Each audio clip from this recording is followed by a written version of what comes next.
Alrighty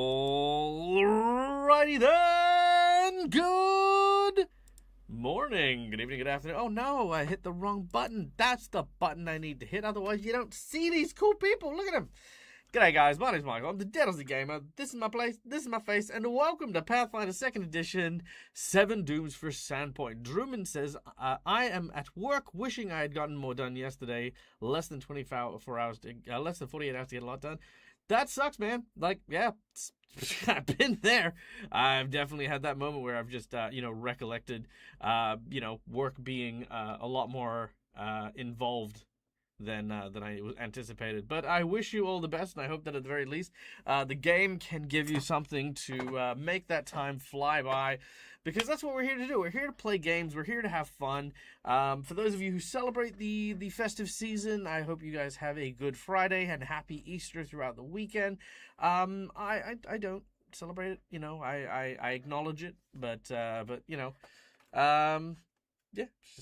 just to each their own, I suppose.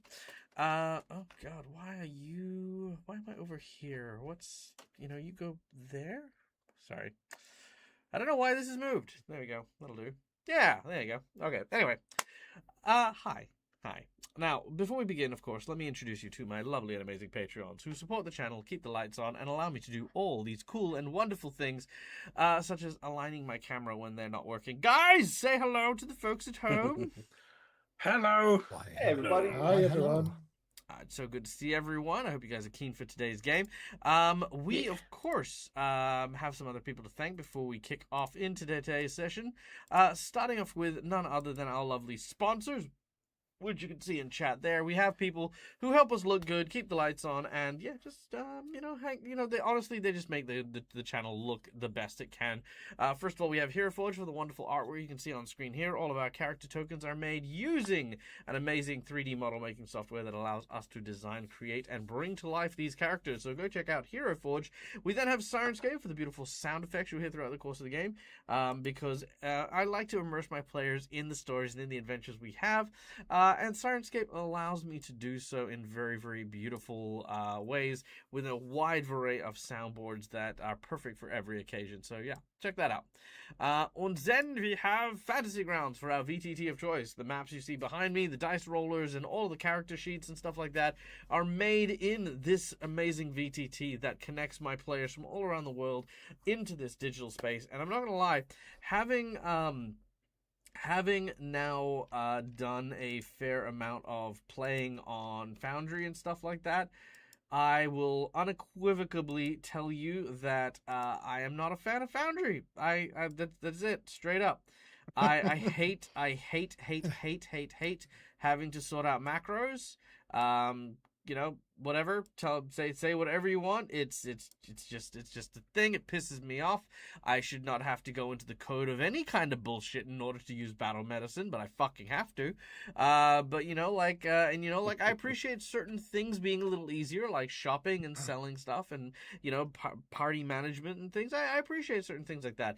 But you know what? I graduated primary school. I can do mental math. It's an amazing feature that I, as a human, have that I don't require to have to code in order to achieve on a different VTT. So there you go. Take that, Foundry. So Fantasy Grounds is my go-to. Come at me, Astral and Demiplane. I will come for you next. Anyway, so anyway, Demiplane pisses me off because I have to buy books on Demiplane and I can't fucking read the PDF without logging into my Demiplane, which if my Demiplane isn't working for whatever fucking reason, I can't access the book, which I paid for, goddammit. My payment to a book should not hinge upon you having access to your servers, you son of a bitch. And how many times would you have to buy that book to use Demiplane? Exactly. I already have to buy the fucking PDF. I always have to buy the fucking... Look, I can say I'm buying the book, I'm buying the PDF, I'm buying the Fantasy Grounds, and now I'm buying the Demiplane. Eat shit.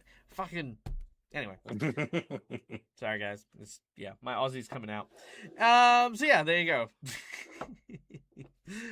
Moving right along. we have, of course, as always, a collection of amazing Patreons. These guys are the foundation of why we are able to run these games.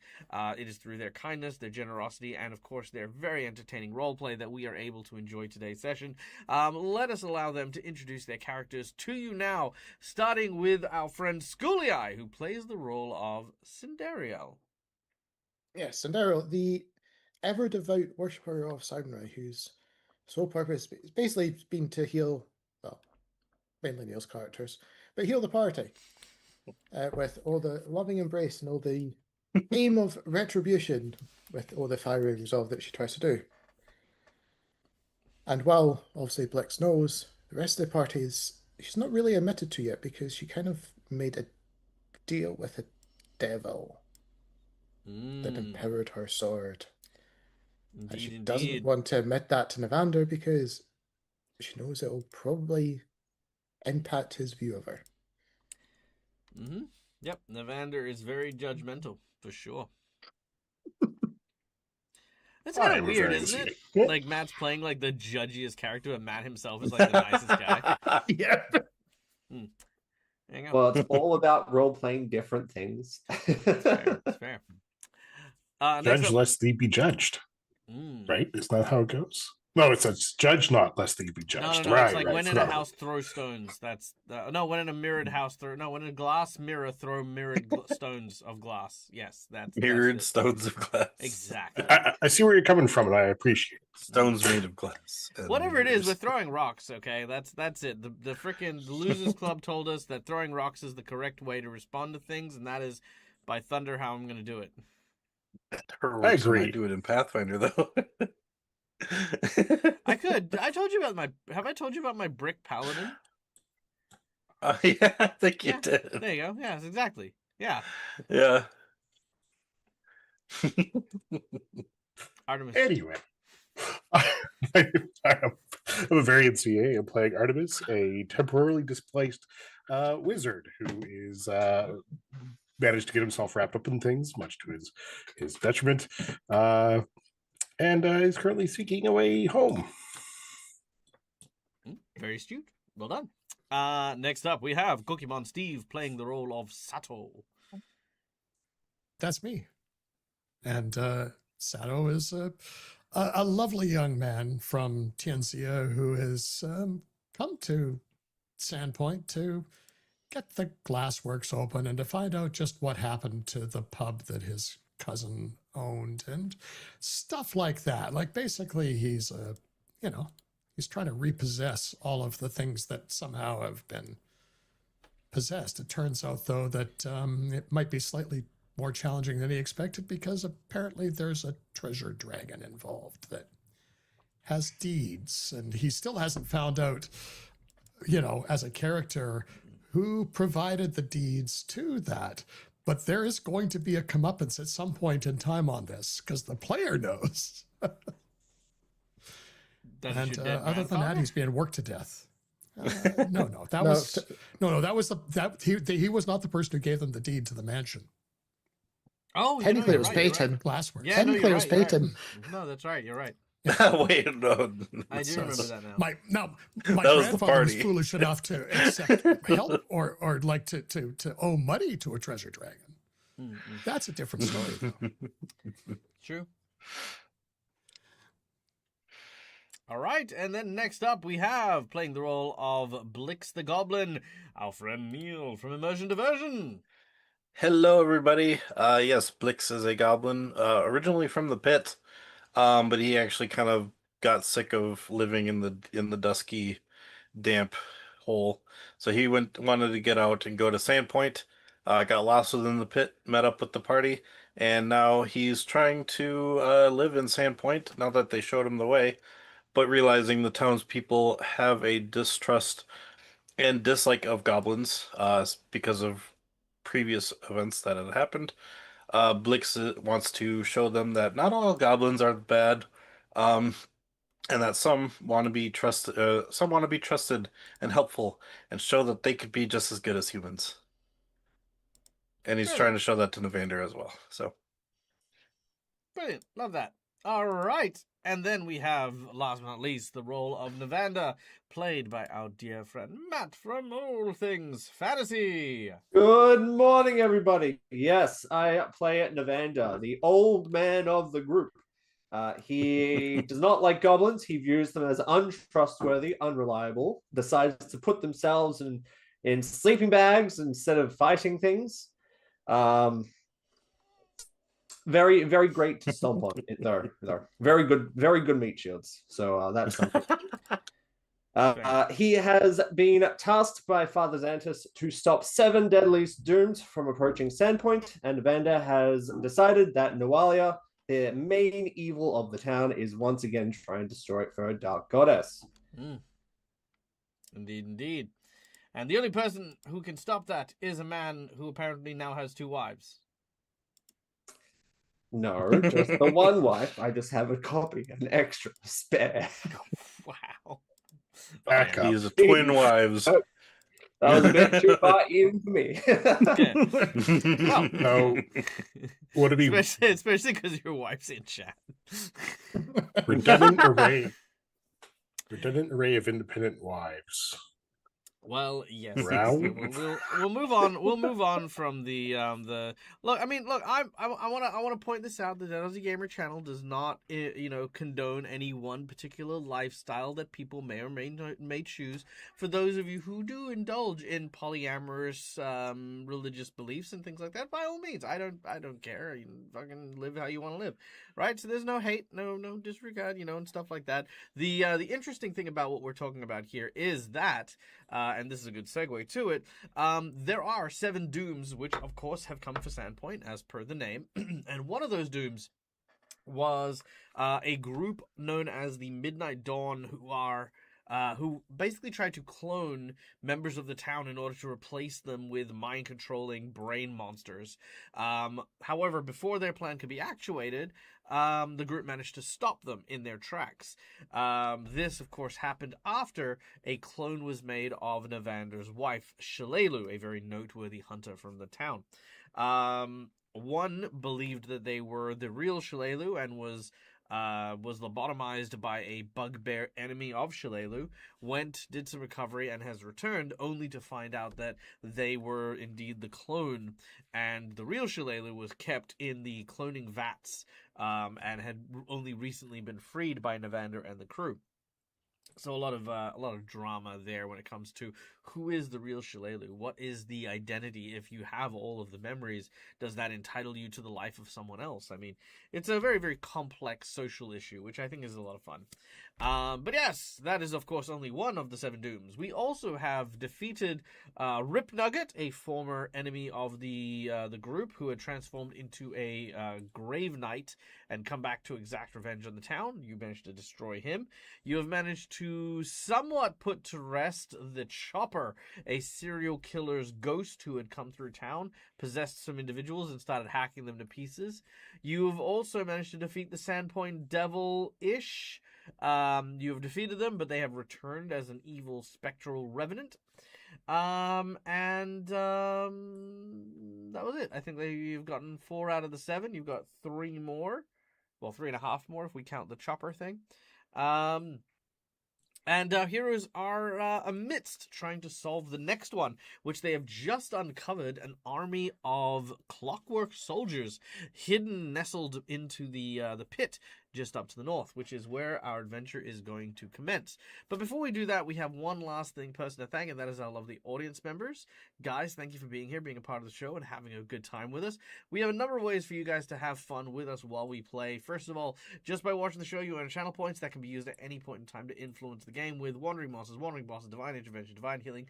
So many cool things, so go check those out. Subscribers, you get channel points a little quicker, so if you haven't subscribed, consider doing so. We run tons of games, and there's plenty of opportunities for you to build these up. We then also have monetary donations, which go towards the DAG survival check for the month. The DAG survival check is basically what I need to pay subscriptions, buy books, pretty much stay on top of everything, and eat solid food and stuff, enjoy my breakfast juices and the like. So yeah, if you want to help DAG with all of that sort of stuff, these are the resulting donations. We have For $5, a hero point or jinx point. Hero points are red marks, jinx points are purple. Hero points can be used to stave off death, petition the DM for stuff that isn't in the rules, or roll with advantage. Jinx points can be used to counteract hero points, make bad guys roll with advantage, or complicate things ever so slightly. For $10, I will draw from either my deck of narrative plot twists, which of course have a bunch of really cool story prompts that I will then insert into the game, or I will do a roll from our table book, which is the roll and playbook, which has a bunch of really cool encounters, random potions, random events, a whole bunch of really, really cool things here. So we'll roll from that and just start an event is pretty much the other thing. We then have our $20, which is the golden natural 20, which sometimes shit just needs to work, and a nat 20 is how we make it happen. It's basically just a natural 20 when we need it. $50 is one of two rewards. We have either a draw from the Harrow deck, which is a fortune that we will read from a deck of fortune-telling cards. Once we have determined the prophecy, if our heroes either engage or reject the prophecy, they will get a magic item, a special boon from the creature within, and a secret fighting art for the group, based on whichever card that they happen to have gotten. The other $50 reward is a little less player-friendly. It is a boss buff, where we increase the difficulty of a challenge and make things nastier, scarier, and way, way, way more challenging. Which is, just is always fun. I always love doing that. So yeah. Now, for our secret menu item, I have something that I want to throw against our group, which is just always a fun bit of fuckery. Our group has just begun dealing with a group of clockwork creatures. These clockwork mechanical marvels are going to be a big part of this chapter of the book, but I want to provide my heroes with both a doom slash a blessing, potentially. As many people know, I have many friends within the TTRPG scene and community of content creators, and one of my favorite peoples in the whole wide world are, of course, the people from Dingo Doodles.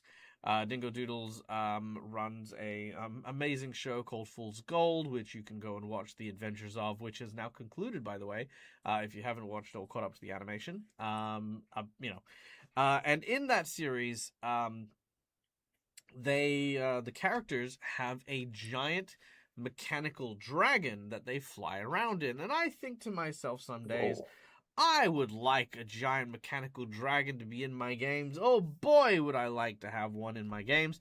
And thus, for the $100 secret menu item, I will include a derelict clockwork dragon to be with the group. However, first of all, it will be a challenge. There will be a series of challenges and things. But if they do manage to overcome said challenge, they will have the potential to then utilize, as the group, the clockwork dragon for their own devices. So it is going to start as an encounter, but the reward of defeating the encounter will be our group will have a clockwork dragon. Now, for those of you who are unaware of what does it mean? Why is a clockwork dragon so special, Dag? Why do we even bother with that? Well, a base clockwork dragon is a CR 16. Okay. You know what would look fantastic riding atop a clockwork dragon? A smaller dragon. A smaller dragon. And then on top of that, an even smaller dragon. Smaller dragon.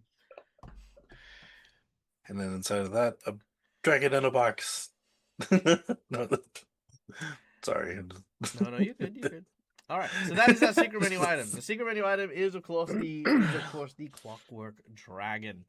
So there you go. That's it. That's what we have for today. Now, you guys ready to get going? I was going to say, do you want to do the pre-show things before you forget? Oh, right. Thank you. Yes. We, last month, we managed to get through our secret menu item we managed to get through our survival check, and we also got through our Dag of Holding, which, of course, has left us with 2 secret fighting arts to provide to members of this group. The secret fighting arts are things that we provide to the members of the group based on how they roleplay, things that they have for style, and how their story has developed. Who in our group does not have a secret... who in the group does not have a secret fighting art yet? Blix does not. I don't think Sato has. I'd be very surprised if Sato had one. Yeah. Exactly. So Blix and Sato, are those the only two people who don't have one? I don't think I have one, but it's not really important because I got Well, it is, 'cause Arcane Cascade. Huh? You have what? That's fine. It's fine. All good. Okay. The question was, who does not have one? Yeah. I don't know if that sword technique technically counts or not for the deal. The sword technique does count as one, yes. Yeah, I thought that. Yes, I don't think Novanda has one. All right, very well. Could I get Sato, Blix, and Navanda to roll me a d20, please? All right. Ah, damn it. Oh, okay. Well, I mean, yeah, that speaks for itself. All right, Sato Yeah. and Navander, our secret fighting arts. All right, let's start with you, Sato. Sato, you're a man of numbers, an administrator who has come from the lands of Minkai in order to try and do the glasswork thing. Now, you have already done some pretty interesting things with the glasswork stuff already. So, I think with your secret fighting art, what we're going to do is we're going to temper you and give you a fighting art known as the Red Fist.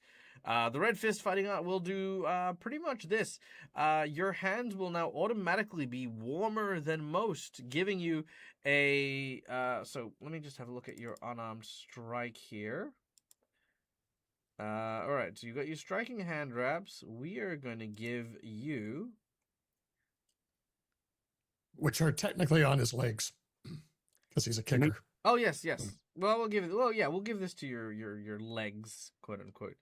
Okay, we are going to give an extra D. So you can handle glass with his I'm bare going to give you a hands. D10. You can have a D10. A D10 fire damage Whoa. on your attacks. You do not need a rune. You do not need power for this. This is just permanent because of your time spent in the forges and the glassworks, basically handling the heat of the forges, molding glasses with your bare hands and stuff. Throughout this, you've developed techniques to kind of like realize how to control and manipulate your own body heat and be able to move it through your body so that you're not suffering severe burns. You've also been able to learn how to do this with your legs as well, as if you stand on one spot, you do a couple of quick spins, you generate enough heat, and boom, you can go for your flaming kicks. Yes, it is a One Piece reference, but you know what? Fuck you, I love One Piece. I was about to say it's Sunday. Okay. Hell yeah. So is that on fist attack and on kick then? yeah, any unarmed strike you make has an extra D10 Okay. fire damage. That is your secret fighting art. And we've gained it because you've, again, embraced the glass making thing. Navanda. You have gone through quite a bit. You've definitely shown the town your colors when it comes to being very stubborn of willpower and very, very set in your old traditions and old ways. I think one of the things we see from Navander more than anything else is I think Navander is a decent bowman, but we haven't really seen Navander do anything special with it. Like, I haven't seen Navander use his bow more than I would say see a level 1 character using a bow. So let's change that a little bit. Navander, you now will gain the following trick shots. You ready for this? So, trick shot number 1. Bending arrow. Your bending arrow will allow you to ignore line of sight as a 2-action shot instead of a 1-action shot. Now, the arrow does still need to have a clear path, so obviously you can't shoot through walls or through doors and stuff like that. And of course, cover and stuff like that will still matter, but your line can now be drawn around corners and around targets. It will cost you 2 ammo. We don't track ammo, but just so you know, because basically what is happening, you are firing your first arrow, and then the second arrow being launched into the first one in order to cause it to bend. So that is your first one. So you can use 2-action ability to ignore line of sight. Your next one is also a 2-action arrow shot called Penetrating Arrow. Your Penetrating Arrow will ignore resistances to piercing damage. So, 2 actions, you will ignore any resistance to piercing on your attack. Now, it doesn't give you any extra damage, but it does bring down that resistance. And your third and final shot shall be Ricochet. Now, Ricochet does not ricochet the arrow, but ricochets the object you have shot. You may shoot an object that is unattended and move that object anywhere within 30 foot. Secondly, you may use that shot in order to disarm someone, and if you critically succeed, you'll also be able to move that arrow. You'll move that object 30 foot as well, as if it was unattended. All right, those are your 3 trick shots that you have gotten as you're now skilled in that mastery of your bow. Fantastic. Thank you. Yeah, exactly. Exactly, Gatch. Okay. Cool. Sick. All right, Cool. done. Thank you. Okay. That is our secret fighting arts. Because ultimately, secret fighting arts are designed to, like, make characters, fun, more interesting, add some more flavor to stuff.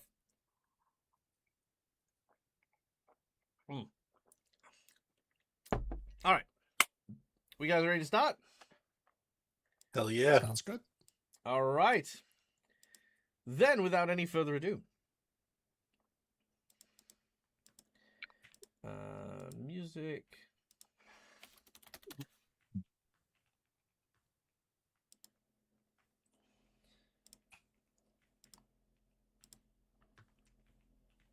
Let's get that going.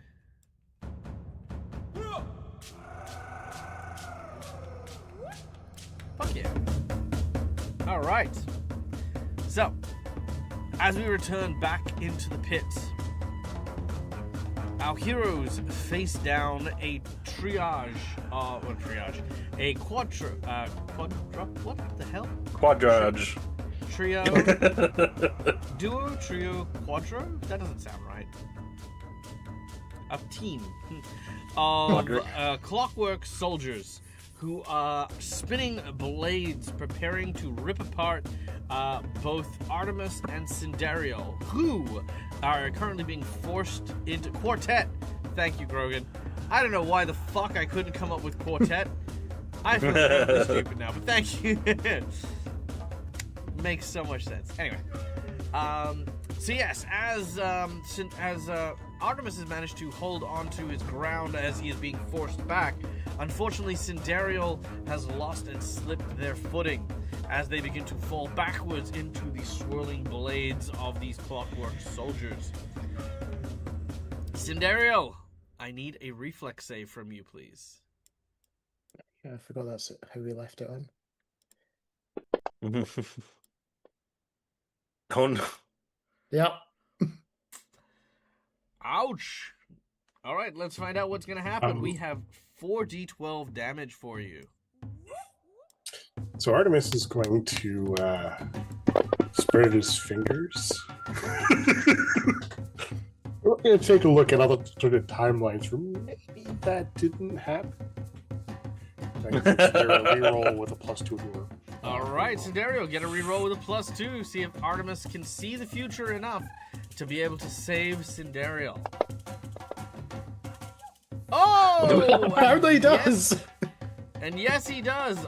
For some reason, Artemis, you find the one reality in which Cindereal, through some miracle, falls through the spinning dervish of blades to the other side and is completely unharmed.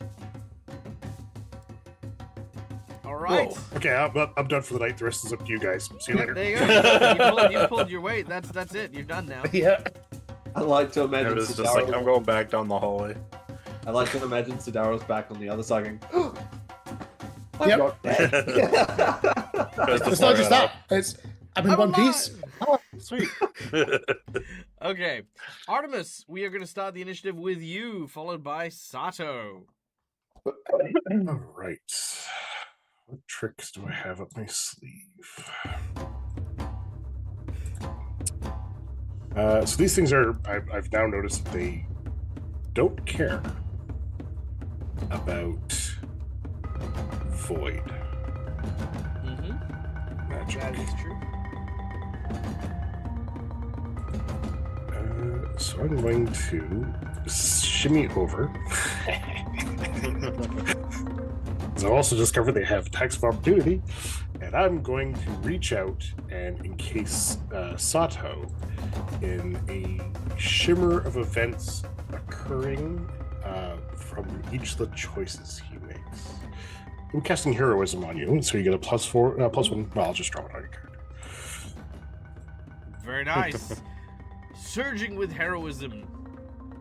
Sato, you feel suddenly more confident as you see a series of triumphs yet to come, all suddenly flowing into you as, yes, Artemis casts heroism. That leaves you with one more action if you want to take it. I moved. Oh, you moved? I had to get within very touch. Oh, you have to touch. Okay, very well. Unfortunately as well, because you have moved, that will provoke attacks of opportunity. Okay. So it's not quite like 5e where it's leaving their threatened. No, it's moving through for these guys, but also casting a spell within their range. Right. Yep. Okay, you ready for this? There are 4 attacks coming your way. This is going to work well. All right. Attack number 1 is a strike. Because 4 of them. Yeah, okay.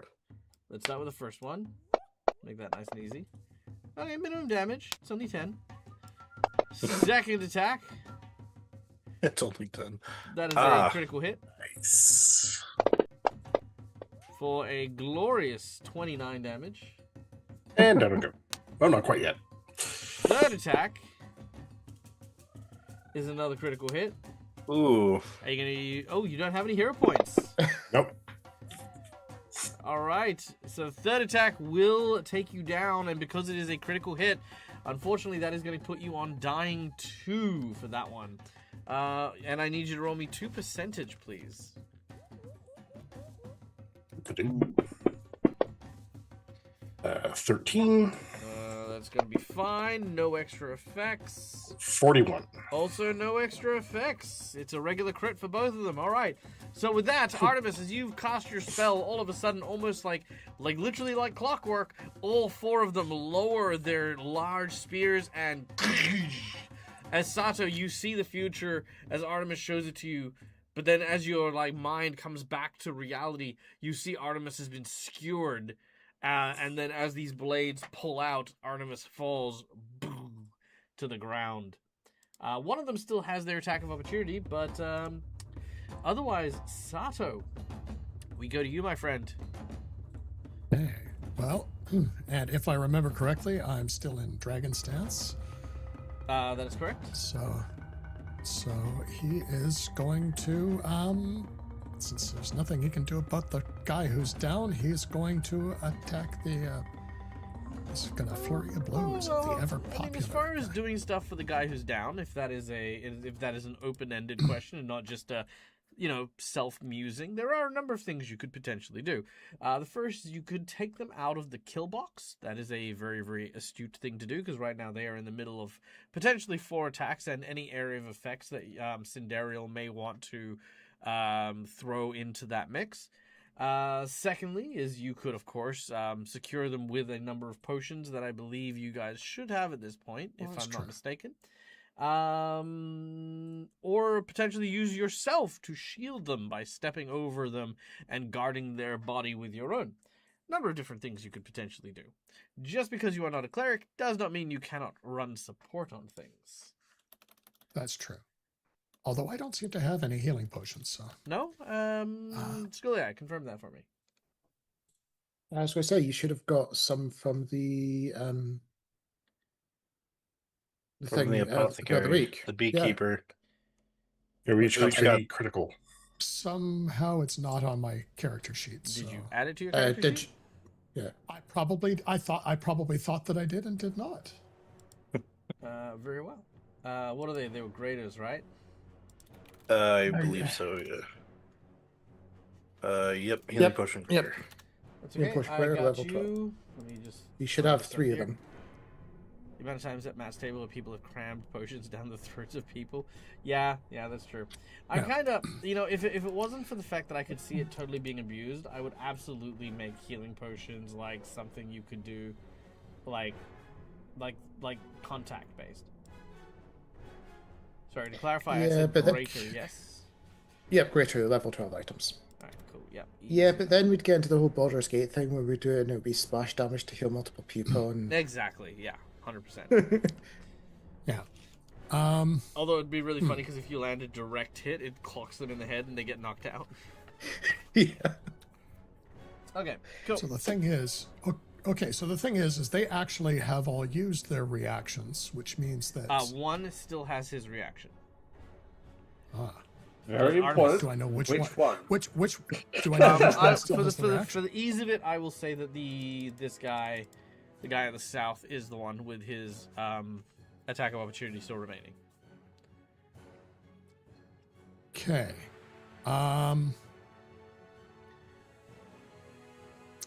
I do like the get him out of there mode.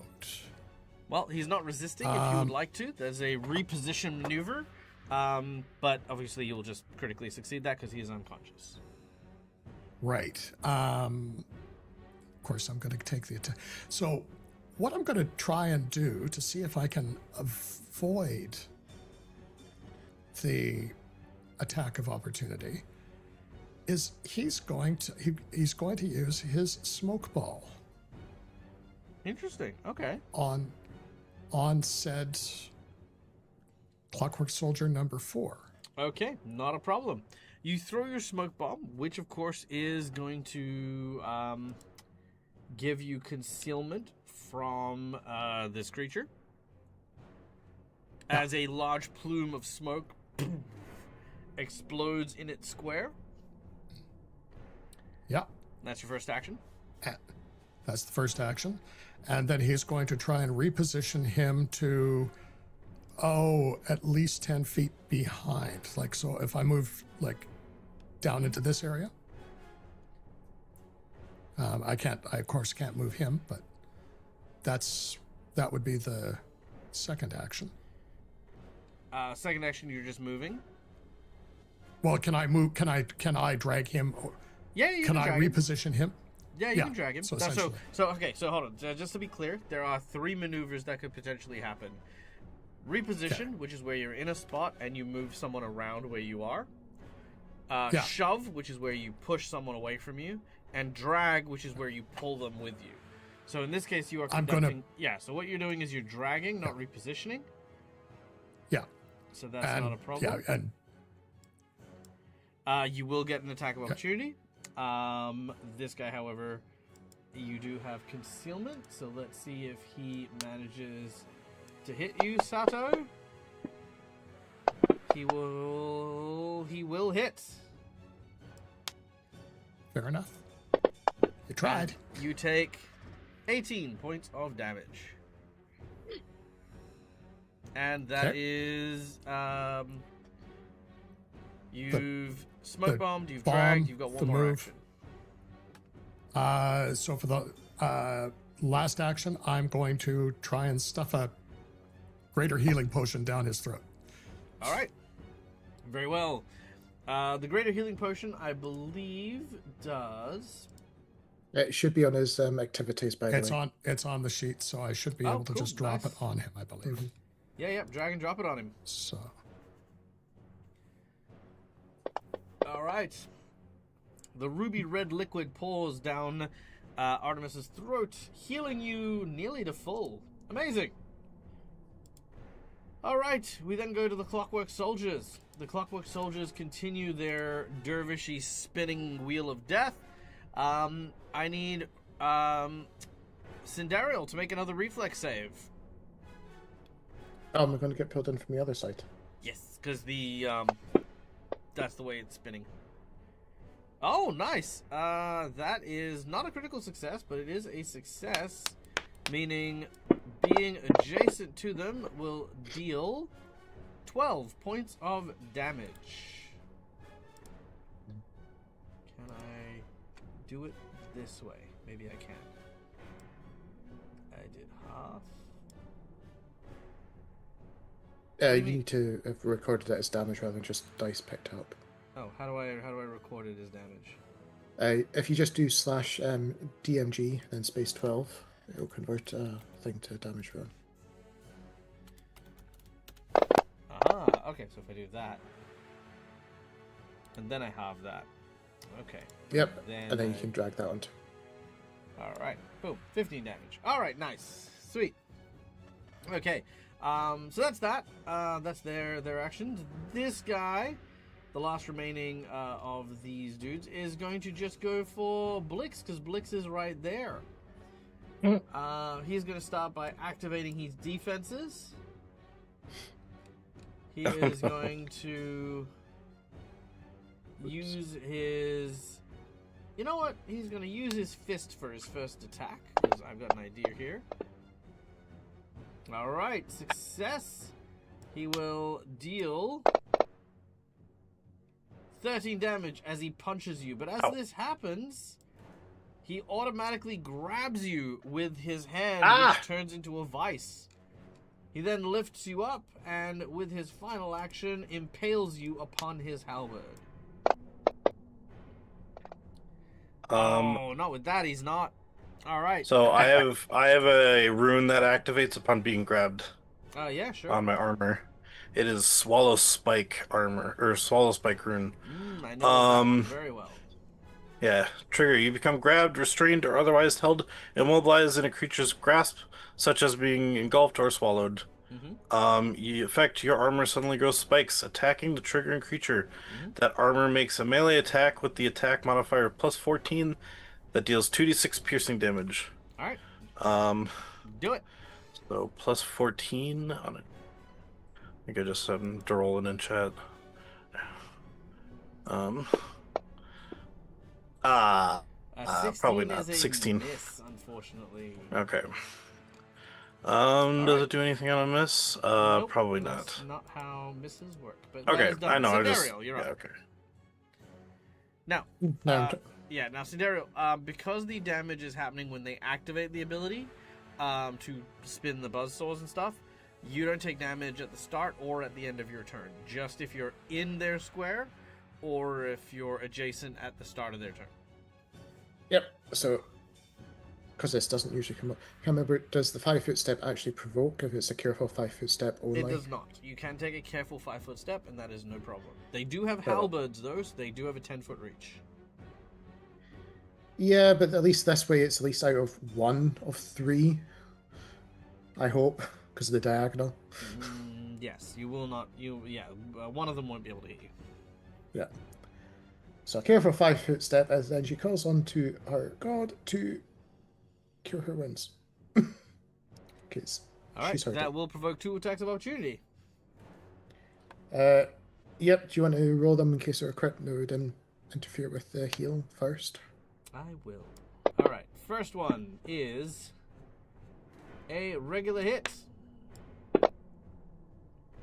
for 17 damage. The second one is indeed a critical hit. Which would break the cast anyway. Indeed. And unless you wish to use a hero point. Ooh. Yeah, let's use the hero point to stay at 1. Alright, hero point is in effect. Ooh. Some turkey just did a divine intervention. What? Some turkey indeed. Gonna make me Alright, well that'll miss then, instead of landing a beautiful critical hit. Tell me. Okay, what her health was before that then? It was 72. I was, yeah. It's fine. Oh, okay. Yep. Which means her heal will at least go off, because it wasn't interrupted should by go a off, critical yes, hit then. Alright, so you managed to heal yourself for 59. Nice. As the blade hits you, it almost immediately heals as your wounds stitch up. Yeah. But that is your 3 actions, I believe. It is indeed. Alright, Blix, you are next. You are currently being held aloft by the robot. All right, yeah, I just yell at the robot, just be like, all right, you better let me go, or my armor's gonna keep going on your arm. And I will use use an action to activate the armor again, the rune, which gives me another attack. All right, go ahead. Honestly, I should just put the spike rune as a weapon in the actions. You could. I'll do that off on my off turn. So 14. Oh, 28 will hit.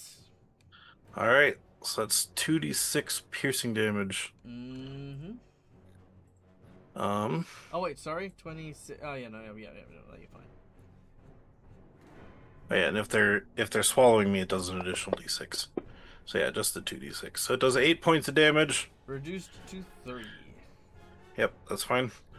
Now can I keep doing this per still action, but does it just reduce it by 5 still? Yep. It's still, Or does it's it? still Okay. a strike action. So yeah. Got it. Okay, so another spear or another strike from my armor as the reeds try to spear through the hand and get it to let me go. Mm-hmm. So 14 minus 5, 9. There we go. 18. 18 is a failure. Okay, so that misses. Yeah, and I guess I'm just gonna, because I think if I try to wiggle free, I'll still take the -10, so I'll just kind of let it keep holding on to me. Yeah, you're letting it hold on to you. Well, I mean, I guess I'll let him continue to hold me. I could break off at any time I wanted to, but, we'll give him a chance, little guy. All about the spin. All about the spin. And yeah, I'll end my turn there, since my hands very are well. really free. Cool. All right, Navander, you're up next. There are a couple of questions. What no, is the door? Blix is not an unattended object. I mean, I was gonna ask if Artemis was for a couple of rounds. Only if he's to dead. go. Well, it was dying. Look, unless they're a corpse, it's not an object. All right. And The second question. I can tell you the answer is But I I make am Blix a magical, corpse. no licks required. What's the doorway made of? Is it just like a wooden doorway? No, it's a copper gear that slides one way or another. It's like imagine like the vault doors from Fallout. It's kind of like that. Yeah. Is there a point of time? All right. So the plan that I envision is that these things are spinning fast and they're moving around in a group, right? The 3 robots. Yeah. If I shoot a grappling arrow at the far one and then tie a rope, or actually not even tie the rope, just let the rope dangle, could I perhaps catch all 3 of those robots and kind of entangle them? And not have the rope turn into Swiss cheese because it's a blender. I was kind of thinking If like you were using something more robust than rope, Okay. I would think that you could potentially tangle it, sure. But rope versus a weapon, a bladed weapon, I'm probably going to say that the rope would just get cut to pieces. Okay. Very well. I do not have something stronger than a rope, unfortunately. That's okay. You don't have chain? No, I don't have chain on me. All right, there you go. I got a crowbar, but that's not going to help very much in this situation.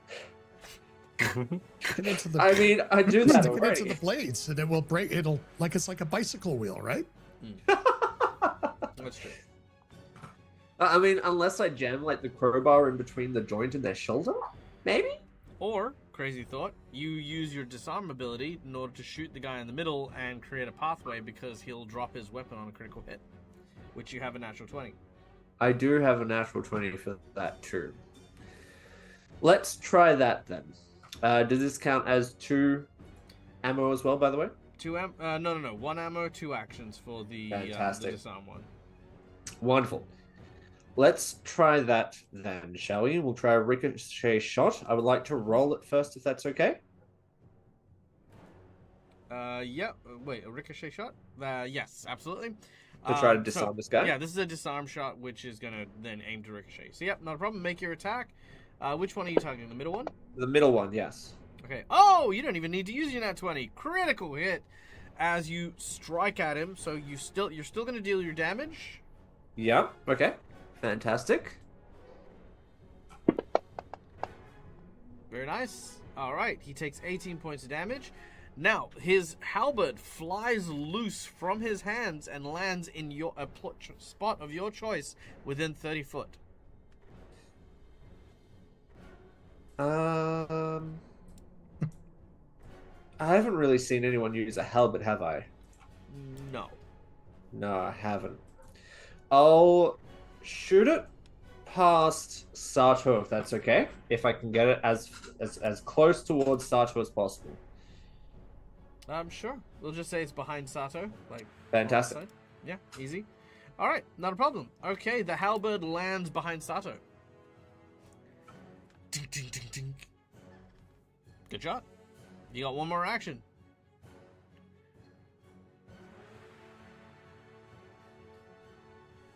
I guess I'm going to call out to Sidario. Do you have something that can, burn up an entire space quickly? Not an entire space. Everything. Maybe what? Burn the world. Yeah, do you really want Sandero to burn everything? Well, if you can get them hot, maybe I can cool them down. Might be able to do something with that. Maybe one at a time. Yeah, that'll do. I will then try to grab this goblin, I guess, who's trapped. Okay, so you're going to try and wrestle the goblin. I need an athletics check with a -5 penalty. -5, yeah. Mm-hmm. The grapple DC is 27. Oh, that did not work at all. Boop. That's fine. It's only a half-hearted attempt. Yeah, let him go. He just tried Let to him grab him, go. it's nothing. Yeah, kind of. Yeah. Artemis, regaining consciousness. It is your turn.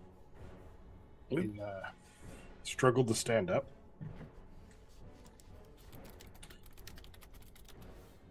Which would be We'll a give him a action. hand up. All right, you rise. We've already tested Dispel Magic on these. So that's... There's a halberd beside me. It came flying through the air, if you want it. I appreciate the offer, but more of a scholarly persuasion. On that note, I reach over and slap on Sato's shoulder. And in that instance, you see, you see thousands of versions of you portrayed out across the battlefield. And I'm going to choose one that ran past all of these towards Sandero in an attempt to provoke all of their attacks of opportunity as it runs through. And I'm casting Temporal Twin. Okay. Ooh. Do I need to make attacks on those temporal twins? Oh, it just disintegrates. On the first hit, or like on all of them? like. It is a copy of Sato that appears and runs through the entire field. So I would presume you'd have to do a number of attacks on them until they killed Sato. All right. So it is a. So hang. Can you read out what stats this thing has? You pull a duplicate of your ally from the recent past or future. Mm-hmm. The duplicate appears in an unoccupied space of your choice within 30 feet of you and then repeats a basic single action. Yep. The target took since the end of your... Oh, it has to be an action they previously took. Does it? He has kicked one of the You said from the future too, so assuming it's Yeah, I imagine you can do whatever with it. Yeah. But I just need to know what stats it has. It's a duplicate of Sato for one action. Can you read the tags on the spell? Tags. Traditions, arcane occult, casting, somatic verbal, range 30 feet when willing ally, duration until the end of your next turn.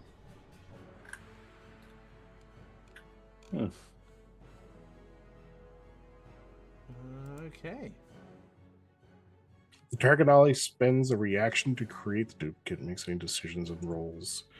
For the repeated actions, such as choosing a target with a strike or making an attack roll, if the ally doesn't have a reaction to spend, the temporal twin fails. Where is your temporal twin ability? Here it is. There we go. Use anything but a basic action. Yeah. So appears within 30 feet. You know what? I'll just make him kick. This guy next to Blix. No, I think That seems you're- less complicated than what I was trying to do. No. I think you're right. I think you're fine.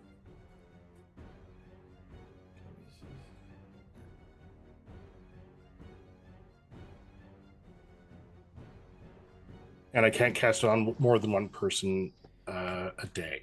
Yeah, no, that's fine. Okay, so Dang. let's see. Here's what I need to do. So Sato has currently got 88 hit points remaining and an AC of 25. Okay. So, let's go. 1 2 3 4 and 5. Okay, of these, oh wow, okay. So of these, all except one hit, but one is a critical hit. No, sorry, 2 are critical hits. So we got 2 crits and a regular hit. Why are there 5? Because I said so. No, that's right. I miscounted. Okay. So, Sorry. so there's 4. So 1 critical and There's a 1 miss. secret. Okay. So 1, 2, and 3. Okay. So those 4 guys do not manage to kill the clone as you run through, and you've triggered all 4 of those before it vanishes and disappears. Perfect. Cool. That is I me. think- I've I've action to actually- stand up, then temporal twin. Cool. I bet they're feeling I- quite ridiculous. Yeah, I think the way we'll rule that in the future is, even though they can do whatever they want, like, as a creation, they have to have whatever the original is at that moment. So, for example, however many hit points or AC Sato had at that time. Like, if Sato had 1 hit point, the temporal clone only has 1 hit point. You know, etc. Yep. It is a duplicate from a path either they're not going to choose or a path they've already chosen. Yep. Okay. Cool. Easy done. So yeah. So it runs through and it provokes all the attacks of opportunity. Easy done. Nice. That's me. Sato. Action to stand up. So, a question for probably you and Avarian, if you look at the Discord deck.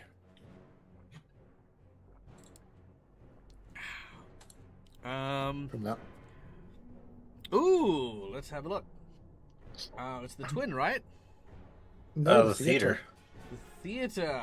All right. Let's have a look at the theater tag. Because this could actually be the first horror that's ever actually been resolved. I know. Let's have a look. Oh. The theater represents a stage of life. Puppets act out a scene just as prophesies. The prophet is the audience and the production is the show. They have no influence on what they see, and its importance is often recognized all too late. If misaligned, it is just for show. No, that is perfect. Okay. So in this particular one, well done. So let's go. We have a boon, That's a awesome. secret fighting art, and a magic item. So, as this clone, temporal clone, makes its way through the battlefield, let's start with the boon of the theater.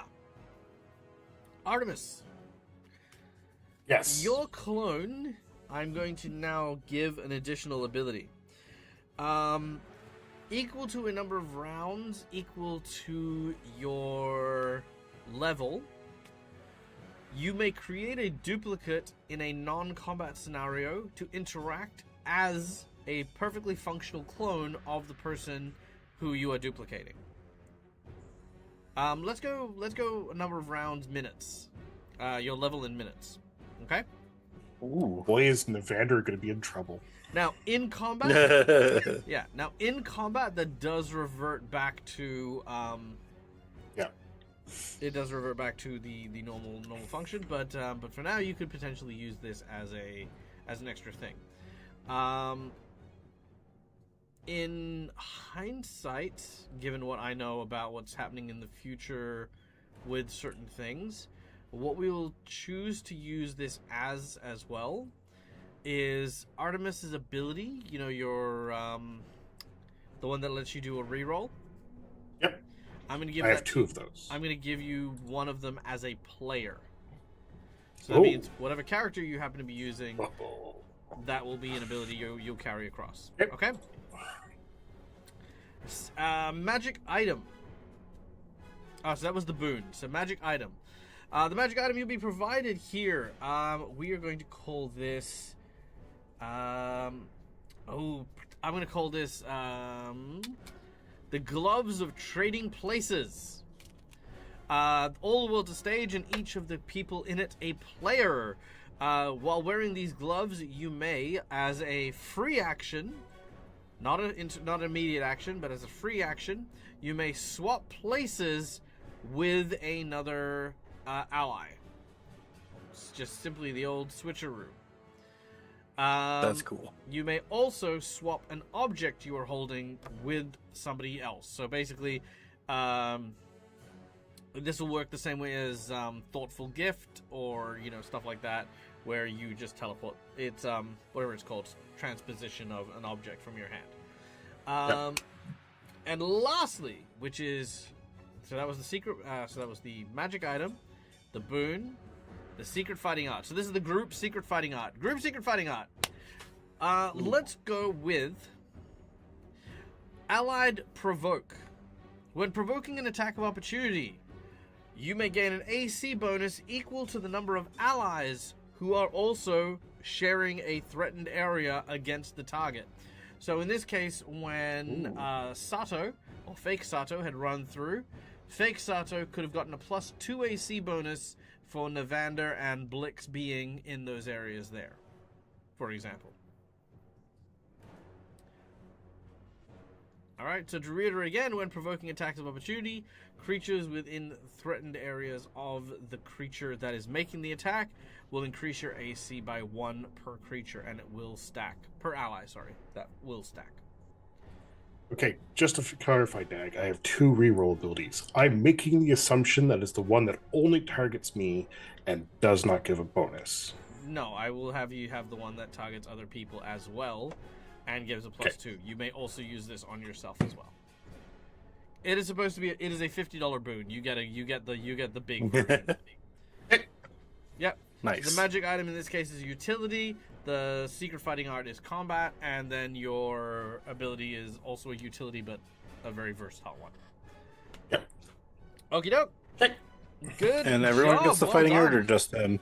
That is indeed the first of our Harrow prophecies fulfilled by one of the players. Like I said, I like the Harrow prophecies because they involve the players seeking out certain things and motivating my team to do stuff. And I hope the reward is, I hope you guys feel that strength of that reward for you guys as well, because I want you guys to have something good for it. Hope the other tables also keep track of which ones are active, other than my It's little true. I hope they tracker. are, because I'm not good at that. Okay. So, Sato, after Artemis's grand performance, where you see another Sato running through the battlefield, what do you do? He's like, that was nice. He is going to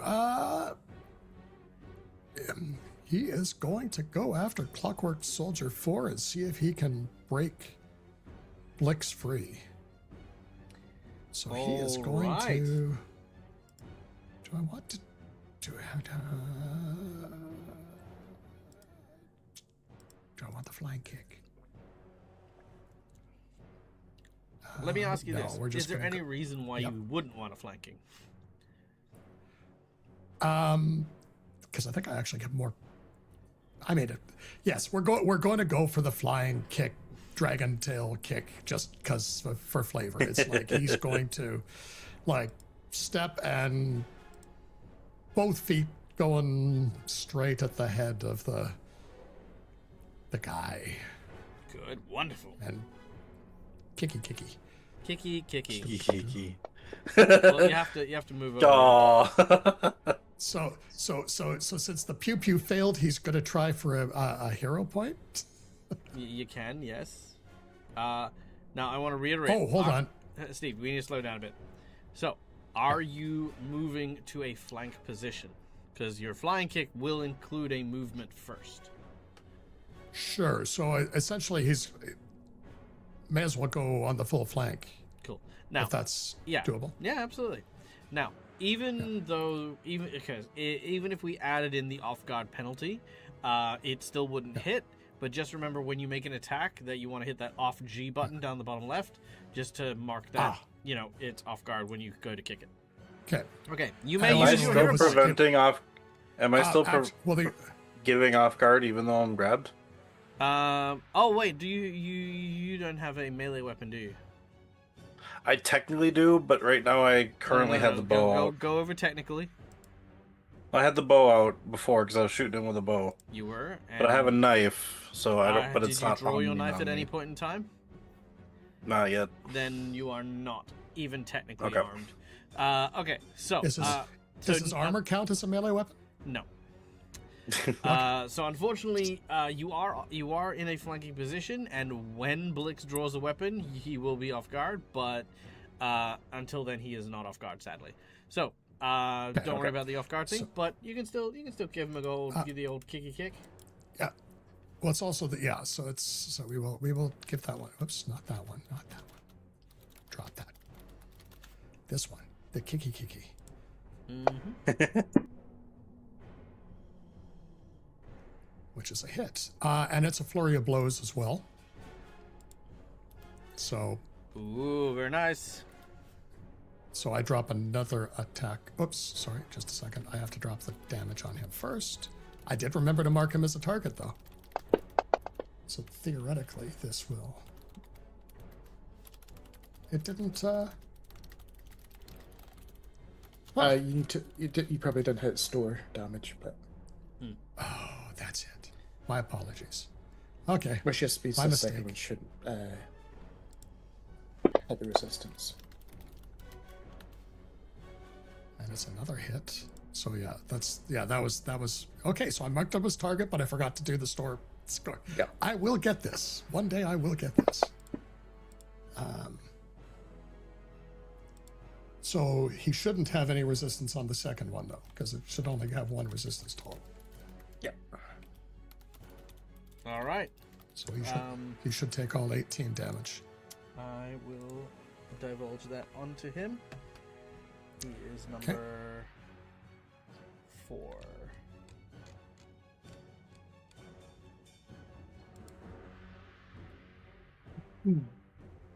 Okay, done and done. And the flying kick is a 2-action thing, including the movement. So I still have another action. You know what? We're gonna try and. He's gonna try and kick him again. Oh, critical hits! That was a good choice. Let's see what happens. All right. Boom! You take that head clean off. Blix, you are now dropped as the head just sparks fly out of its neck and it just collapses to the ground. That was awesome. Indeed. There's a halberd over there if you want it. You're really trying to sell that halberd. All right. The clockwork Don't soldiers. worry if it's cursed. This guy is going to go this way because he no longer has a halberd and go to punch Cinderio.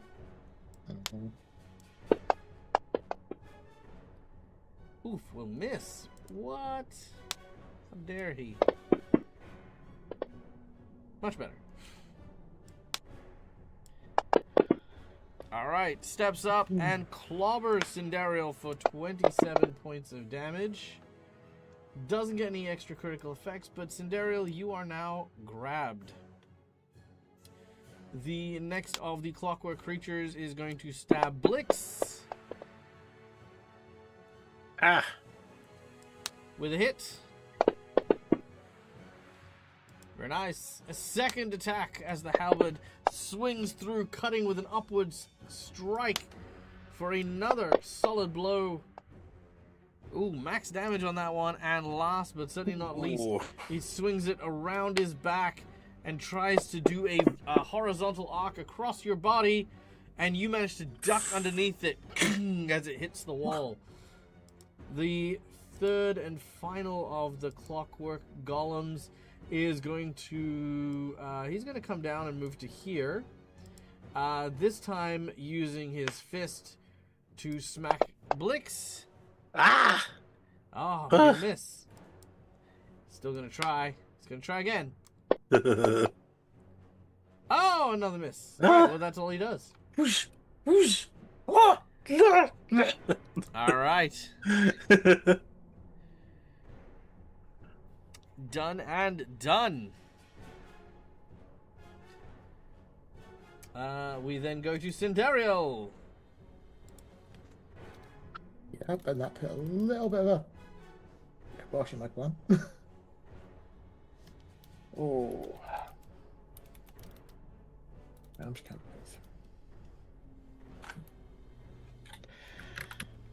of.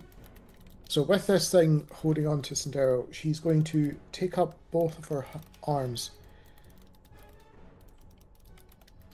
feeling the, and presumably cold metal, between them. She tries to induct some heat into it as I'm going to have to cast Ignition in point blank melee range onto it as I try to basically heat up the metal around it. Alright, you begin to heat up the metal as it holds on to you. Alright, what's the effect? Well, one is a manipulate action, so I'm waiting for you to do the attack of opportunity on me. Oh, yeah, that's right. Oh yeah. Ooh.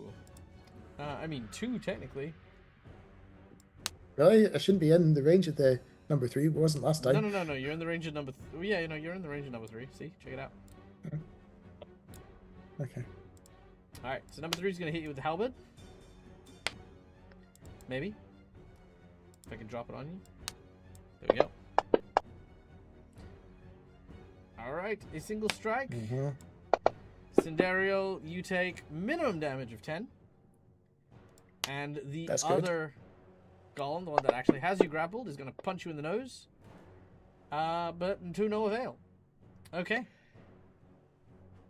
Right. Let's see if this...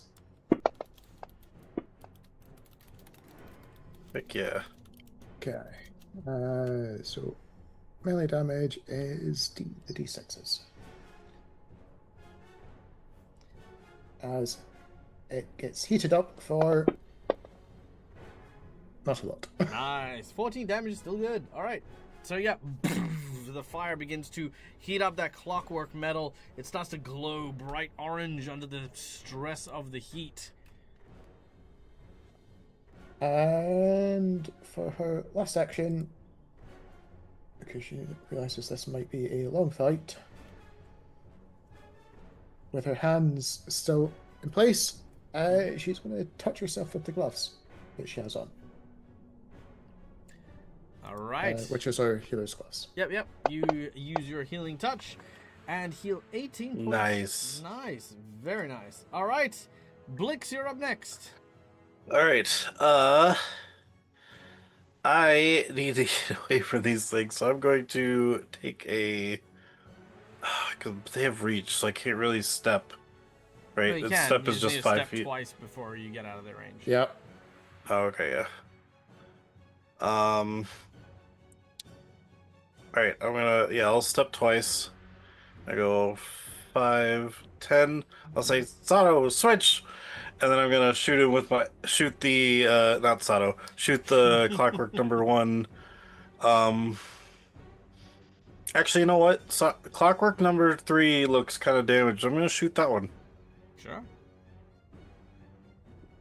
Still in my stance because I was in that from the last week. No, your stance would have been broken by the grapple. Oh, that breaks stances? Mm-hmm. Being knocked I down, didn't knocked know that. unconscious, and grappled breaks your stances. Oh, okay. I didn't know that. I guess I will re-get into my stance. All right, done and done. Okay, we then go to Navander. As Nevada sees the metal of this clockwork soldier becoming heated more and more so, he carefully takes out an arrow, and the arrow is going to start freezing over as he's going to spell strike frostbite onto the arrow itself. Very cool. Ooh. Now I might use my nat 20, if that's okay. Sure. Actually, I'll roll it first. Mm-hmm. But if I don't get it, I'm going to hit with a nat 20. You do that. Yes, definitely the nat 20, please. Very well. You hit with your natural 20. Roll your damage. Okay, so we got crit damage for the bow. Yep. Which is not great, but that's okay. It's fine. Then we got fort save for the frostbite. Which means he'll get half damage of the cold. From being heaten up to chilled down. Yeah, exactly. Heating up and cool down. All right. He takes 6 points of damage. Jazz has gone in for a reroll. What are we rerolling?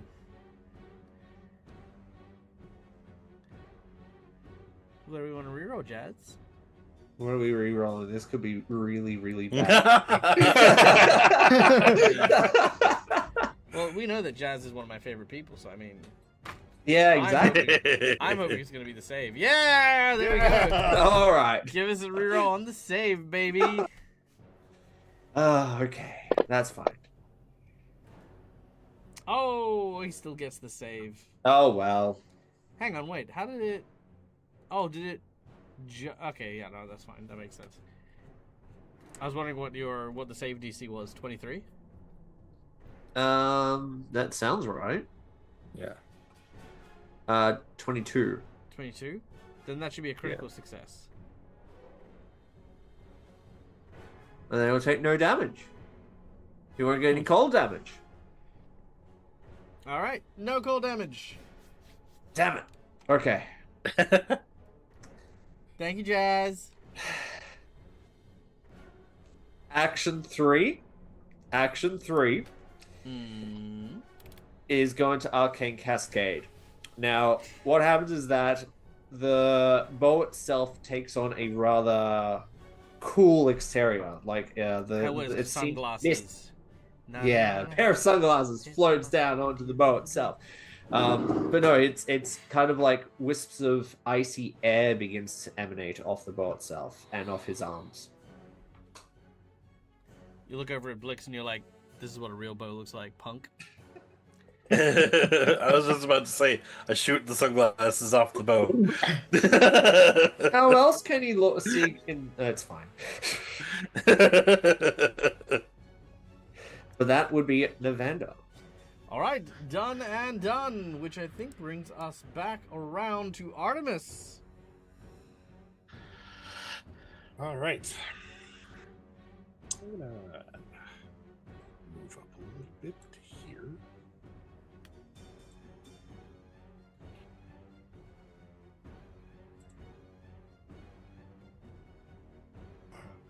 Where is he? There he is.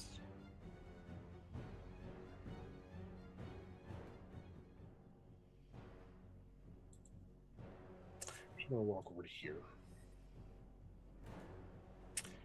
You reach out and you just see all this text flow over Artemis's robes, this purple glowing Some of the runes appear to be kind of dark, smoke and wispy, but they flow down his left arm as he reaches out and touches Sato. And then I flow over onto him, and I cast Runic Body. All your unarmed attacks become +1 striking unarmed attacks and get a +1 item bonus to all attack rolls, increasing the number of damage dice to 2. Okay. I guess I'll freaking die. I guess I'll just die. Okay. I love that. Sorry to be that guy. Sato, do you have hand wraps and mighty fists or something like that? I do. Oh, okay. So this was pointless. Good enough. All right, that's me. Okay. I hate to be that guy. So a bitch. Well, I'm just kidding. so that's what I was actually about to ask. Does it actually do anything? That's funny. No. Yeah, it does. So No, basically, not if he's it'll- already Like got, Oh, I don't No, know if if he's it'll already on a- automatically do stuff. I think it will. no. If he's already got the +1 weapon because he's got and he's already got a striking rune on his fist, Nice. it's the same effect as those runes. Oh, I It's see the what you're low-level saying. spell to give the effect of Oh those yeah, runes. in which on- case no, it won't because he already has that effect. yeah. Good enough. I could put it onto the fists, but he's not going to punch anyways. Actually, does your wraps count for your feet? Yes. Okay. Flavor wise, they're The same thing. Their feet. Good enough. Yeah. Matt. But on the other hand, his hand wraps are actually leg warmers. Nice. That's there. Like you know, So- like the For fuzzy beehives. warmers. Yeah, exactly. So That's it's just like back in the old days. I wasn't expecting it. Does your hand wraps? Yeah. So, Sato is going to. Well, we're just working our way through the pile. We're going to try for the next guy. Yeah. So, and again, we're going to go flying kick because why not? It's fun. Heck yeah, hit that grind. And he had enough. Oh, damn it! I forgot to put save on and target. But that's okay. I mean, So it's it's still a got flurry of blows. We will still go see whether the second one gets. Yeah. That's much better. And Before you roll damage, oh, sorry, too late. What should I have done? we needed the damage dice effect to be removed. That's fine. Yeah. It's fine. I'm not gonna lose any sleep. Oh, over it, it. oh, I'll oh, just I hit you. s- I'll I just hit didn't- you sorry. twice as hard. It's fine. My apologies. I didn't see the effect on him. I was looking on the character sheet. No, it's fine. It's fine. Yeah. That's All right. my bad. You land a devastating kick against the machine. It creaks as you do so, and then turns to face you and goes, "Son of a bitch." And for No. this one, he's going to. Whoop, sorry. No, that's fine. What are you gonna do? He's gonna his third. Because that's that's 3. He's got one more action. Flying kick is one He's- action ability. It's a 2 action. So flying kick and then flurry of blows. Oh, my apologies. You're right. Yep, cool. Done and done. Okay, the Clockwork Soldier. This one over here. Looks at Sato and is like, fuck you. I'm going to hit you as hard as I can with my fists. I see you like to chew. Fair enough. Perhaps you would like to chew on The my martial fist. artist robot.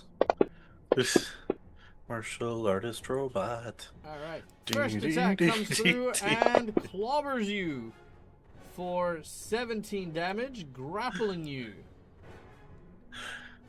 Second attack.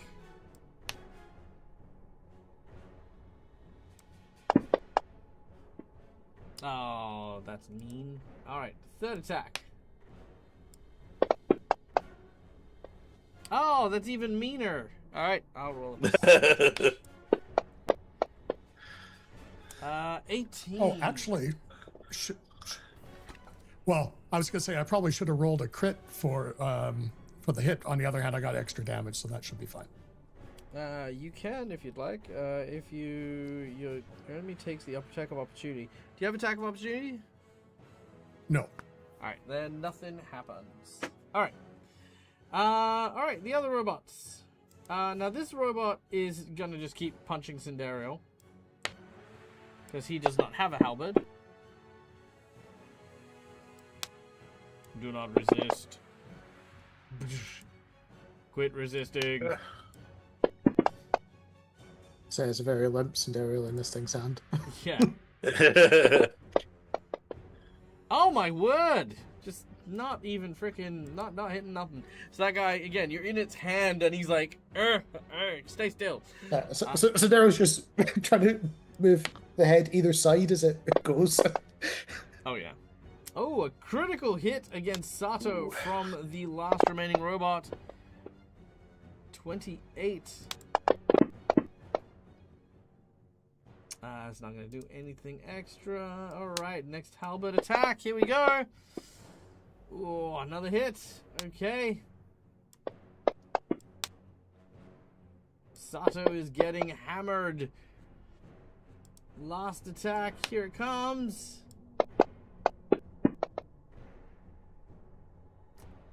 My word. I swear to the baby Jesus. Oh, and that's another terrible one. Okay, let's see what the crit failure is on this guy. We really got... hope it's lose the weapon. Sato's saying Confused. He misses the next round of combat, getting his bearings. Oh, nice. All right, so there you And go. He's gonna Sato's making the com. I was going to say to the guy who's the one is grappling him. Going, now that's how you hit somebody. It's just going to be cheeky.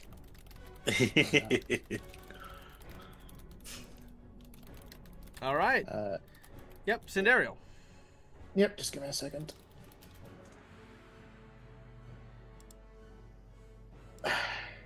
Sorry, Blex. Oh my! Wait. Oh no, you're fine. I thought you were exploding. I'm like, why are you sorry? I don't want to be in that. I saw random like explosion. Yes, because the. Yeah. All So good, technically, you're there's fine. going to be attack of opportunity. She's panicking, calling down to any divine power that can happen. As I'm going to do a 3-action heal, Okay. which, interestingly enough, targets living and undead. And if these are constructs, they shouldn't classify as either. That is correct. All right. Let's go with our first hit. Attack of opportunity. Oh my god. Yep. No, I'm kind of hoping that the one who's Oh confused my doesn't have the God. attack of opportunity now. He does. He's All right.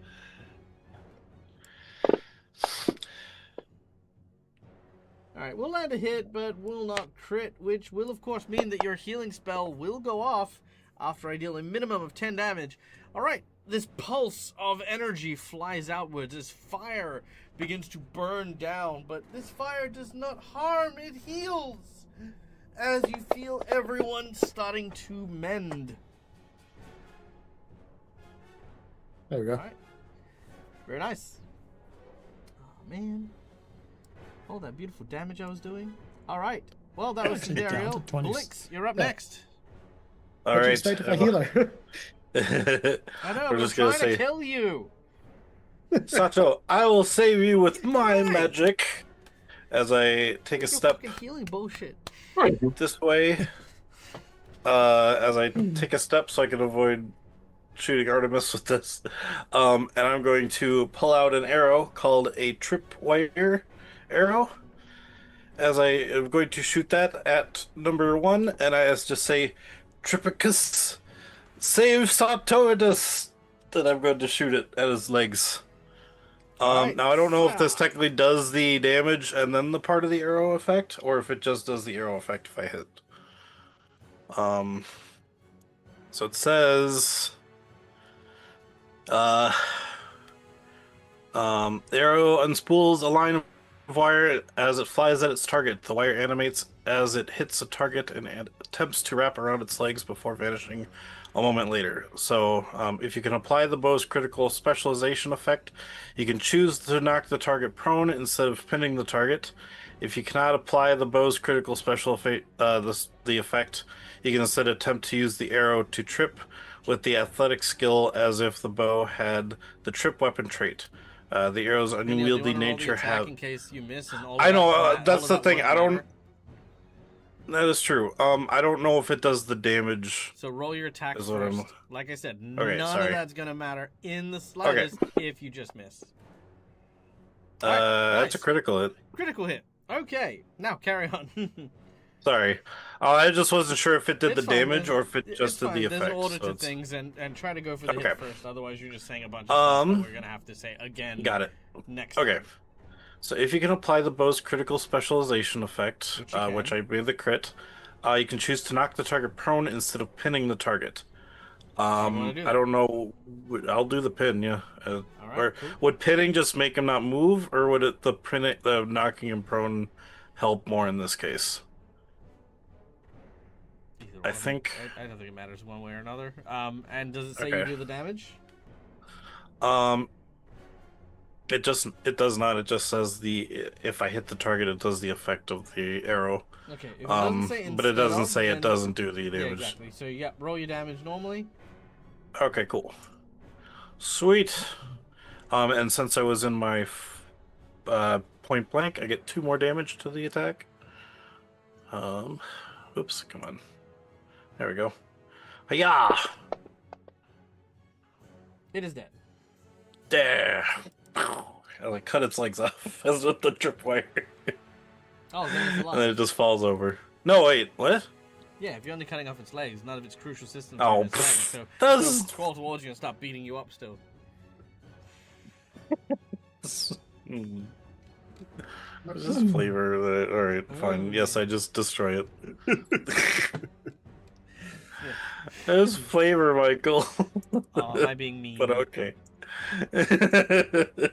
Okay. Like, yes, my magic worked. Anything else? Blink. Move, shoot. I guess I technically have one more action to shoot this one over here. Mm-hmm. So I'm gonna try to shoot that one. Hiya! Regular magic attack, son of a bitch! All right, that will miss. I meant to do that. Okay. That'll be my turn. Very well. Then that will bring us to Navander. Navanda's gonna raise an eyebrow at Blix, and then focus back onto the into the brass creature that's in front of Sindarium. So he still has the wisps of cold air coming from his arms as he takes aim and fires. This will gain a +2 cold damage to the damage, but let's see if we hit first, shall we?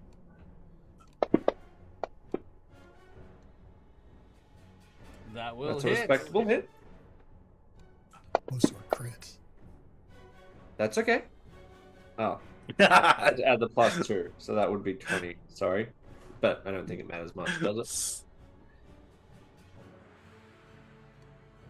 it? I'm gonna go for a second strike, Mm-hmm. Go for it. which is going to be a miss, but that's okay. And then Navander is going to use Cascade Countermeasure. So you see the ice begin to form up.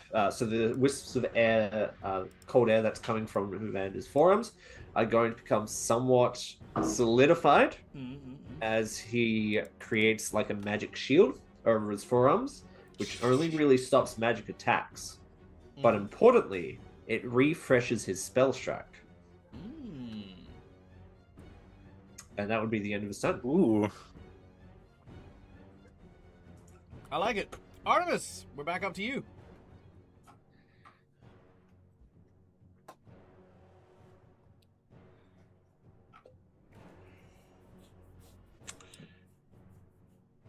Okay. So if I cast a rune onto a bow, does it affect the arrows as well? Yes.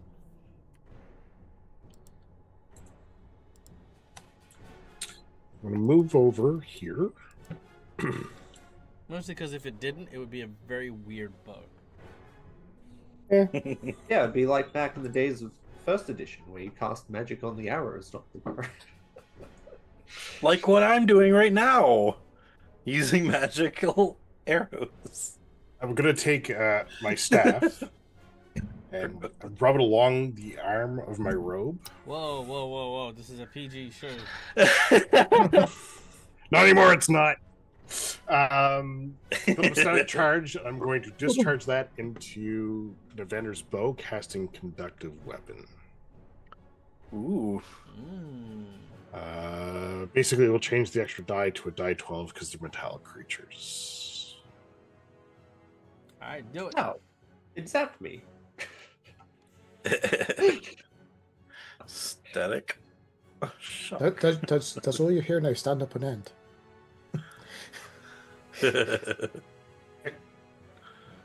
That is me. Alright, done and done. Sato, you're up. Okay. Did you remove the other damage dice yet? Oh, hold on. He's also not. He's technically you're still Yes. grabbed as well. Well, He's still in the arm thing's of the- down. It's So- 10, but it's still in your arm. Yeah, Like- just grab hold of his Alright, done. So, okay. I just Forever body gauntlet. So also because he was grappled, he's out of dragon stance, correct? Yes, correct. So he will go back into dragon stance. Give the robot a kick, and take a flying kick at our friend Clockwork Soldier 3.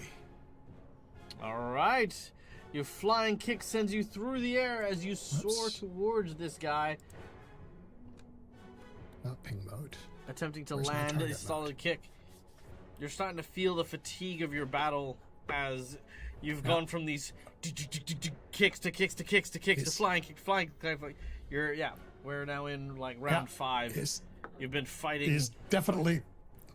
Yep. And he's bleeding a lot, so You are. Work. Oops. It's not the damage dice, Steve. The hit dice. This- You do have to hit them first, yes. Exactly. That Not was like that. he misses. So the first one Your misses. flying kick does not land. The second one misses. And he's going to fine. He's going to do another swing around and try and kick his chops.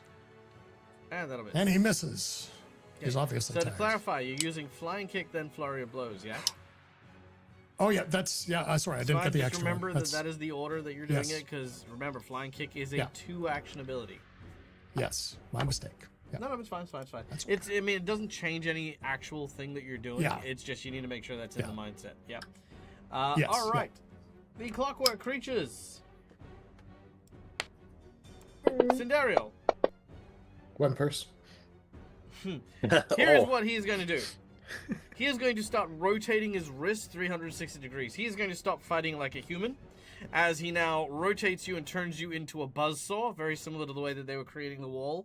And as he does so, he swings his arm up and uses you like a flail, smashing you against the ground for 23 points of damage to begin with. Ouch. He is then Yep. going to do the same thing and drag you across the ground and attempt to throw you into the wall, which he does not. You manage to brace and avoid taking too much damage. He then swings you back around and tries to drop you on the ground again, and a critical miss. For this one, I'm going to have him drop the grab on that one. So, Cindereal, you are no longer grabbed. Wait, yeah. Well, you weren't grabbed, but sure. Okay. The next of the clockwork golems is going to take umbrage with Sato. Sato is going to get punted with his fist Nope. Gonna get stabbed with a halberd. That is a yes. And it is going to activate its defensive circumstances. Alright, the robots are hurting. They are not in a good way. As we go to Cinderio. Okay. So Cinderella finally out of this thing's grasp will start off by drinking a potion. What is Cinderio's AC? 23. Yeah, fine. Yeah, cool. Alright. You drink a potion. Unfortunately, that is a manipulate action. It is. Which obviously, with the theatre, that one with Albert, I should have a +2 AC for. Yes, you do get a +2 AC from the one with halberd. I'll calculate that as a -2 on my attack. Yeah. Alright. Yep, nothing. Alright. There. So, Alright, I'll also give you a free stride action as it is disoriented. I don't actually Giant use that. robot, huh? Yeah, I don't actually want to use that. Because while she's on the deck, after just touching us, she knows that with Navander, we've been trying to do the whole hot, cold to try and break down this metal. Oh, is that what you've been doing? That's what we've been trying to do, the two of us. It feels as though it's just the two of us. Well, first of all, I'd say that sort of thing is an intelligence-based thing, given that your characters have some rudimentary understanding of physics, whereas I'd feel like Navander is someone who still chews on leaves in order to try and survive. So, He licks everything. that sheer level of metaphysics is something that I don't know how I'd feel entirely about that. And the same goes for Cinderella as well. Like, what is both of your intelligences by the by? Cinderella's a +1. +3. Okay, that's not bad. Not bad for Yeah. both of you. That's fine. And it was Navander now, that as far asked as- her as- to heat up and cool it Yeah, down. as So. far as thermal cracking goes, which is what I believe you're trying to achieve, thermal cracking actually works better on more rigid materials, stuff that isn't considered to be a superconductor, such as copper. Yeah, Which is fine. fine. So it will work eventually, but it's Yeah. one of those things Yeah. where you need to Yeah. take temperature really, really high and really, really low. So kind of all I was imagining was the metal would get hot and then start to get slightly colder, and then slightly hot Yeah. and then slightly colder. Yeah, you know? yeah. Yep. No, Yeah. we knew that was going to... Yeah. Put it I in the figured sun, that and was then the going to fridge, be happening. and It then the was sun, more and of then like the a teamwork thing of, Cinderella, heat it up, I'll cool it down. And Ah, yeah. right. Yeah. In future, Yeah. burn hero points on that sort of stuff, and I will reward it for sure. If we can get up. But yeah, no, I wonder if that's. I mean, I was quite happy to try to take out its hit No, I points should have gradually. figured that out as well. I just didn't because I wasn't thinking about it. Yeah. I want to see thermal cracking on copper. Let's see. Copper's a pretty good Thermal cracking temperature copper can occur dissipator. during various factors of stress, Yeah. rapid cooling, and chemical attack. Copper is one of those things that hardens on being hit. The structure is platelets, so as it impacts, it bounds together. Yeah. Yes. Exactly. So what you would need to do is you would need to, as you're doing that, also land bludgeoning attacks, which technically Sato has been doing. So yeah, that's kind of cool. Yeah. But the reason I don't want to step away is because I'm going to try to ignite this thing one more time. Now that I'm out of its grasp, but at its feet.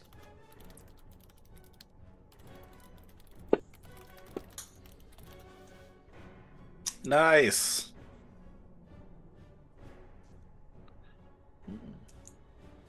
Let's see if Cinderella can melt a machine. All right, very cool. And that one is dead as it explodes from thermal cracking. At least it is in Cinderella's mind. There you go.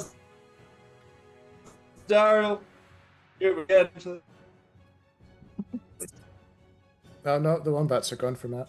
Yep, the wombats are at it.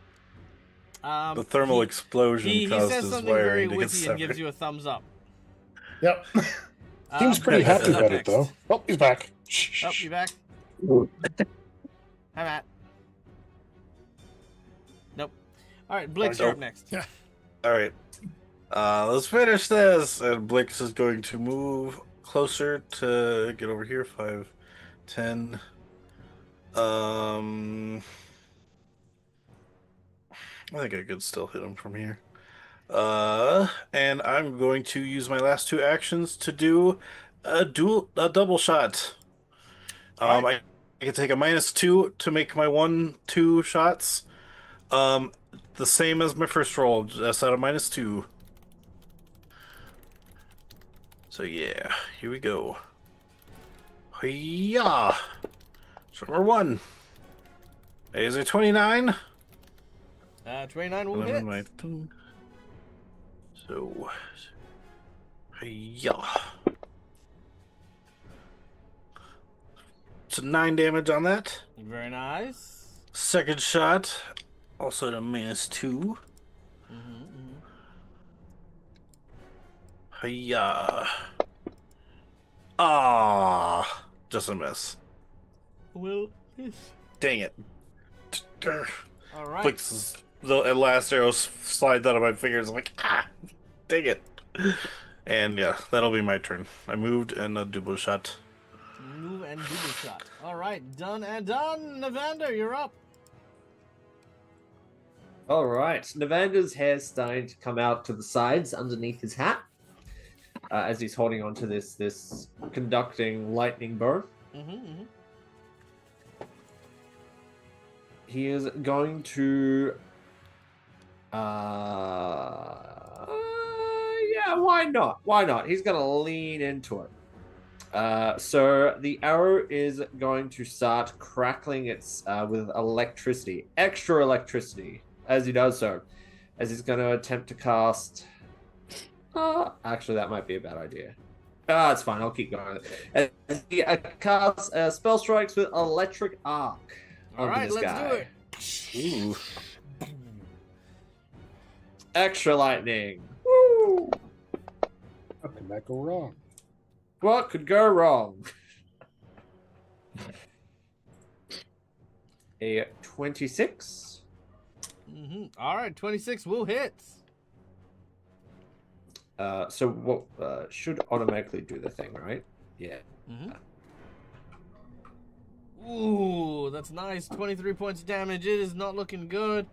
Let's see what And we then got. the reflex save for the electricity arc.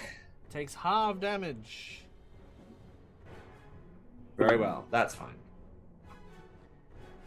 4 damage, which is just enough to bring it to the do or die. What do you reckon, Matt? Do you want to do the do or die? Yeah, let's do the do or die this time. All right, here we go. I've got a good idea for the do or die on this one. All right, here we go. Ready? It'll explode into. It's not good. Blix is just laughing. Yeah. All right, Blix that thinks is he's out of range. He's not. Oh. that is the die result. Okay, Oh. so the robot does indeed perish as your last attack manages to tear through it and it falls to the ground. There is a momentary silence as you have emerged victorious. However, that is, of course, only for a moment.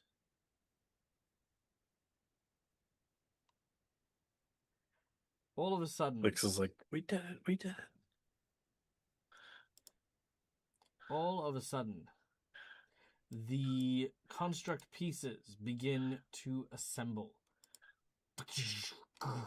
All the broken parts begin to collect and combine, growing in size and stature. Until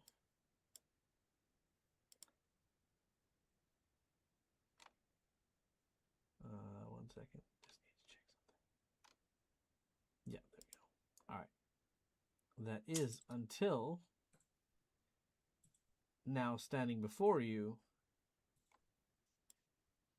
is a larger, more massive construct. Oh. As it is now assembled with multiple arms and limbs from the other pieces, broken chassis now reassembled, and you can see it has 3 heads with like a different face on each as it assembles. And thank you to Jazz for this inspiration for the do or die. Now, I'm not going to be so mean as to have you guys fight it from scratch because it's tough. But I'm going to take 50 hit points off it immediately before battle. But that is where we're going to leave today as we're going to go into this battle. It's a good idea, Jazz. And besides, it'll make Navander stronger, ultimately. Blix Doesn't was kill like, you. we did it! Oh shit! Oh, son of a bitch, why? I mean, so many mechanical things is why wouldn't they combine? Yeah, it's true. Taking spare parts from each other. It's true, it's true. Now, there is a cliffhanger here, however, because whispering in the darkness, several yellow eyes peer into the room. A hiss from the shadows. And that is where we're going to end today's session. But guys, Ooh. thank you so much for listening. I hope you guys had a good time. I know that I did. My name's Michael. I'm the Dancing Gamer. This is my place. This is my face. You can find it here a number of times during the week. I hope you guys had a wonderful session. I know that I did. We'll be back on Sunday for Tyrant's Grasp early in the morning, followed by Gatewalkers. So be sure to tune in for all the fun and the action. But in the meantime, guys, I've already said what my name is. You just come and hang. Come have fun. Enjoy yourselves. We all love your presence here. And until we meet again, stay safe, stay wonderful, be kind to each other because why the fuck not? It's free. And until we meet again, game hard or die trying. Bye, folks. Bye, everyone. Bye.